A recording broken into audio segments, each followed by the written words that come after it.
So the government is bailing out Porter Davis deposit holders. Let's have a look.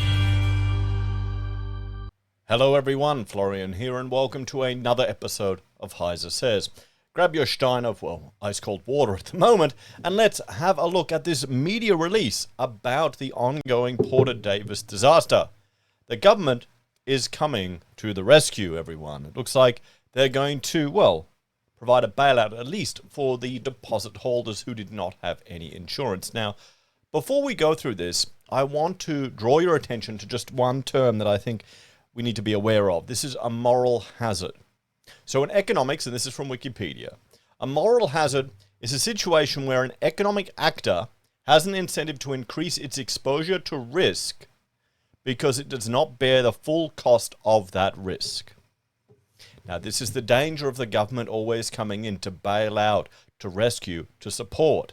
Now, I'm happy for the deposit owners that they're not going to get screwed out of their money through no fault of their own.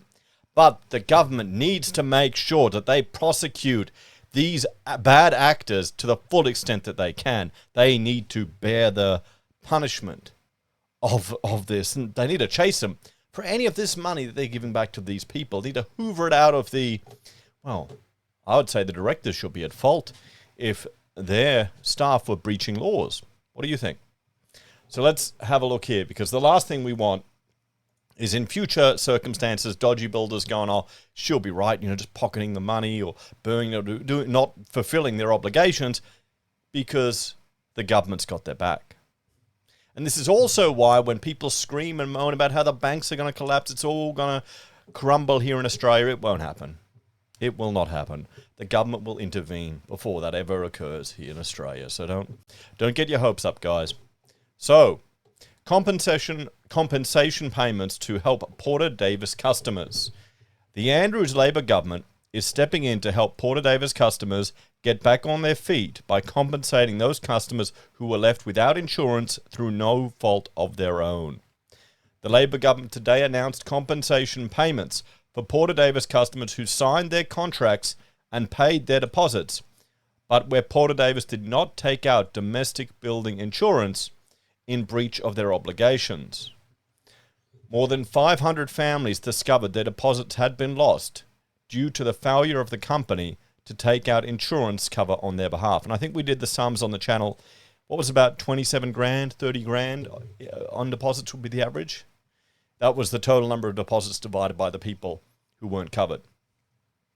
So it'd be all over the shop. The one-off relief scheme means compensation will be paid with a website to be established within the next 48 hours to allow customers to register. Customers without domestic building insurance cover will now be treated as if they had the cover Porter Davis had been obliged to take out on their behalf. Authorities are investigating the actions of Porter Davis leading up to the company's collapse to establish exactly what happened and guide potential future reforms to protect customers.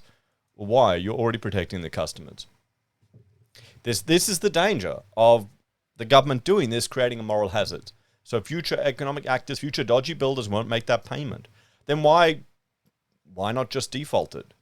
Why not remove the whole guise of the builders even having to pay for that insurance and just making it in place by default? All you simply need to do is provide evidence. Why not?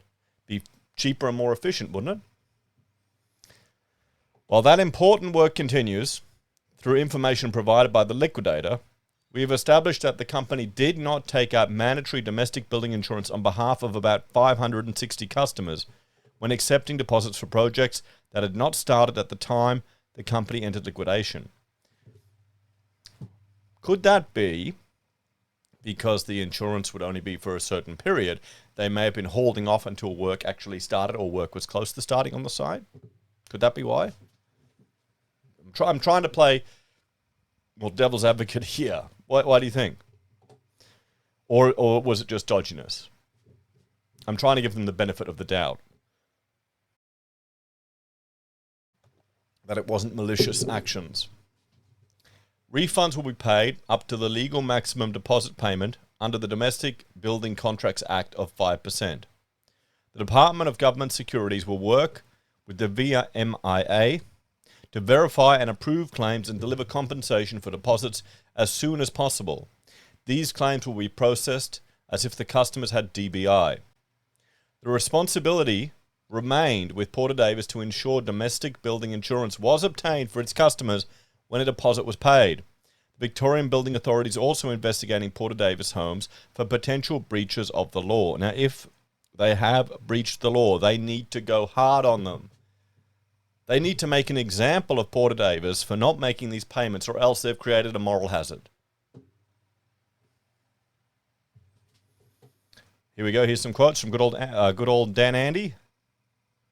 This one-off scheme, they're emphasizing one-off. They know what they're doing. They know the potential risk that they're creating here. That's why they're emphasizing one-off, one-off, one-off. So it's about making sure that hard-earned money of Porter Davis customers is refunded as quickly as possible, and we'll keep investigating the actions of Porter Davis to ensure this can't happen again. Here's from the Treasurer. Hundreds of Victorians who paid a deposit in good faith to their builder have faced the prospect of losing their money called through no fault of their own. That's why we're stepping in to help. Well, let's have a bit of a talk about this, guys. Now, I know many of you are in business like me, and you've, experienced the challenges of small business. So, sadly, you may be damaged and have already lost money, like through no fault of your own, through people ripping you off, or just people going broke. That's the challenge that many of us in business have to deal with, and you factor that into your prices. But a lot of the people in this situation, probably this is the biggest purchase of their entire lives. They've maybe never even lost any money other than just their own stupid spending habits. And this is, their default response is to call upon the government to come to the rescue and provide the solution to it. My concern is this will, regardless of what they do, will turn into a moral hazard. And, we saw what happens. This is all manifesting from government intervention years ago when they allowed people to trade while insolvent. And my argument is that this is a carry-on from that. That put the seed, and everything's just built upon, build upon, build upon. What do you reckon, guys? You let me know your thoughts and opinions on this one. Do you think this is a moral hazard? Are you happy that the depositors are getting their money back? Or should the government have stepped away and let the market sort it out? I just hope the directors of that business get done for this, because that's breaking the law then, isn't it? Anyway, guys, thanks for watching. Check out Heise BIM and Heise Does. And if you're a fan and enjoy the content I discuss here, you can support us on YouTube or Patreon. Use our referral links at Amazon, eBay, Independent Reserve, or AussieBroadband. Buy our pocket squares or call us if you need an architect. Take care. Have a great day. I'll see you next time. Bye for now.